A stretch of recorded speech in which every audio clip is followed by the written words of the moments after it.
The earth is a beautiful place. It's trees and flowers, it's animals and ecosystems. But one animal stands to fall. It's an evolutionary masterpiece, which are the humans, who managed to fly and go across oceans. They are arguably the most accomplished species. However, you see, with how evolved and smart we have become, we have also started polluting the world with plastics and gas. And people make a lot of effort to dissuade this.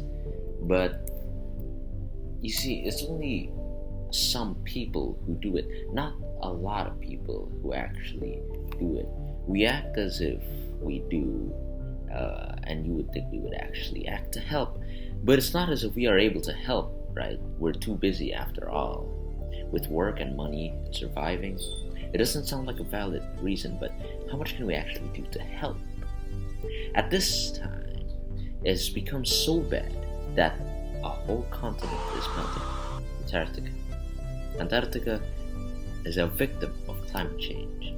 It's melting, Antarctica's land is melting, the sea level rising, the islands of the world sinking. At this rate, we'll all die. We've heard this a lot of times before, but I don't think people really think about that much. Just give it a little bit of thought and move on. But you can help. You don't need to do anything huge. Even a small amount of change would help. So help me out here. But first, let me tell you what you could stop doing. But before that, you must know in the first place what you're doing wrong. See, there's many ways of pollution. One of the most common is greenhouse gases, which emit from various sources.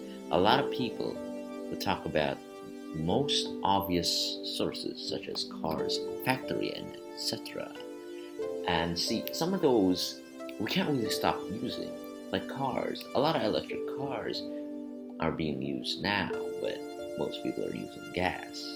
And no one really talks about some of the more obscure ways. See, they think it's either insignificant or they didn't know that it emits it in the first place. One of the examples would be an air conditioner. For example, air conditioners are a vicious cycle. It will produce greenhouse gases, making the outside climate hotter, naturally. Then more people would want to use air conditioners and buy more air conditioners. Then it will emit even more greenhouse gases, making it hotter, and thus the cycle continues. I feel like a lot of people don't know about this because most people don't even know. They are already focused on other causes of greenhouse gases, which is good. There have been so much good changes like electric cars and such things like that. And I feel like, however, I do feel like that most people don't know is because people who do know doesn't really see it as a large threat as much as cars. And that may be true. However, it could be something that we could help in, since it is much less significant to people who are making a more bigger change like electric cars. Air conditioners are not only a threat because of greenhouse gases, but to put you into perspective about how influential air conditioners can be, is that it also counts for a small percentage of the Earth's humidity. There are around 1.6 billion units of air conditioners, and experts believe that this number will go up to 5.6 billion in 2050.